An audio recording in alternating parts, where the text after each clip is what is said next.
నేను తిరిగి మన వీడియో మీ ముందు రావడం జరిగింది. ఈరోజు మీకు నా వీడియోలో ఒక విషయం చెప్పాలనుకుంటున్నాను. ప్రతి ఒక్కరు కూడా తమ జీవితంలో ఏం చేస్తున్నాం, ఎలా ఉంటున్నాం, ఏ విధంగా ఉండాలి, ఈ ప్రపంచంలో ఎలా వెలగాలి అనే ప్రతి విషయాన్ని కూడా జీవితంలో క్షుణ్ణంగా అధ్యయనం చేయాలి. ప్రతి వాడు చదివిన వాడు ప్రభుత్వ ఉద్యోగం కోసం ప్రాబ్లాడుతున్నారు, ప్రైవేట్ ఉద్యోగాలు చేస్తున్నారు. కొద్దిమంది ఆశ వదులుకొని ప్రభుత్వ ఉద్యోగాన్ని ఆశ వదులుకొని ప్రభుత్వ ఉద్యోగంపై ఆశ వదులుకొని ప్రైవేట్ ఉద్యోగాలు చేస్తున్నారు. కొంతమంది మొండిగా అలాగే ముందుకు వెళ్తున్నారు. ఈ విధానం మారాలి.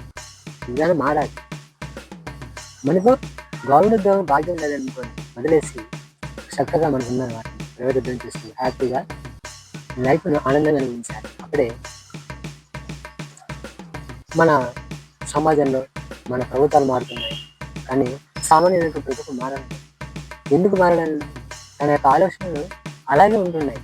ఆలోచన మారాలి, కాలానికి అనుగుణంగా మార్పు చెందాలి.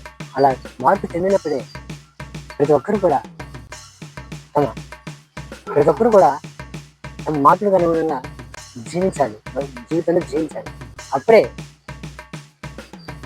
జీవితం పట్ల మనకు ఒక విధమైన విలువ పెరుగుతుంది.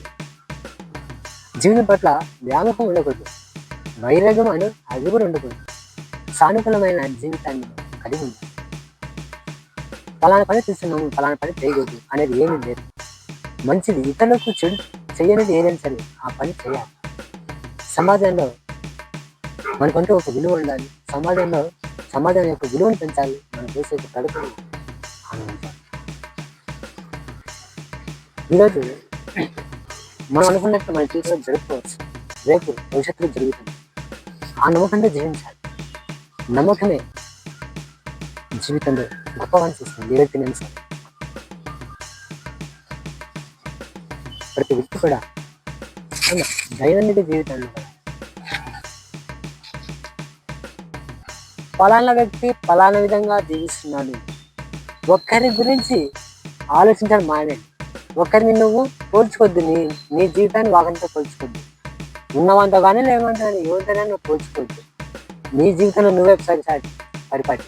నీ జీవితంలో నువ్వే విజయాన్ని కారుతుంది. నీ జీవితంలో ఏదైనా అభిజయం కలిగిందంటే అది నువ్వే బతకాలి. ప్రతిదీ కూడా నీ పైనే ఉంటుంది. నీకు సక్రమంగా ఏదైనా పని చేస్తే అది సక్రమంగా నీకు ఫలితాన్ని ఇస్తుంది. జీవితంలో నువ్వు ఎదురులేని విజయాన్ని ఎప్పుడు సాధిస్తూనే ఉంటావు. మరి అలాంటి చక్కనైన జీవితం మనకు కలిగి ఉండాలంటే జీవితంతో పూర్తిగా అవగాహన కలిగించుకోవాలి. కొన్ని పెద్ద గొప్ప వ్యక్తుల యొక్క జీవిత పుస్తకాలు చదవండి, లైఫ్ హిస్టరీ. అలాంటి పుస్తకాలు చదివినప్పుడు మనలో కొంత మార్పు కలుగుతుంది. అంటే ప్రతి ఒక్కరూ తమ యొక్క సమయాన్ని వృధా చేయాలి. ఏది విలువైనది, ఏది మనకి పనికిరాని, ఏది చూడాలి, ఏది చూడకూడదు అనేది మన యొక్క విశ్లేషణ కలిగి ఉండాలి.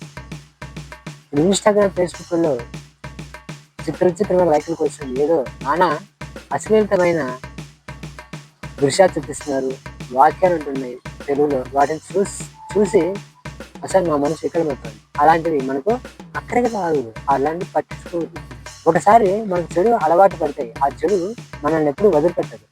ఎప్పుడు మంచి వైపు మనం దారి ఉండాలి. ఎప్పుడు మంచి మార్గం వైపు మనం వెళ్ళాలి.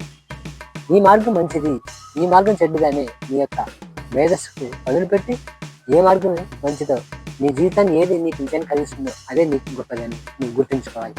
అప్పుడే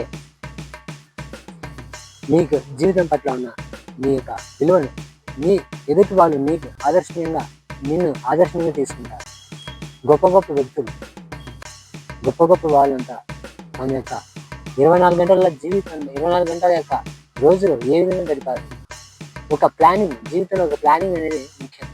జీవితంలో ఒక నిమిషాన్ని మనం ఒక గంట వేస్ట్ చేసినామంటే ఆ గంటలో నువ్వు ఏం చేసావు, జీవితంలో ఏం సాధించావు గంటలో అనేది నువ్వు క్షుణ్ణంగా పరిశీలించుకోవాలి. నీ మనసులో ఆలోచన చేసుకోవాలి.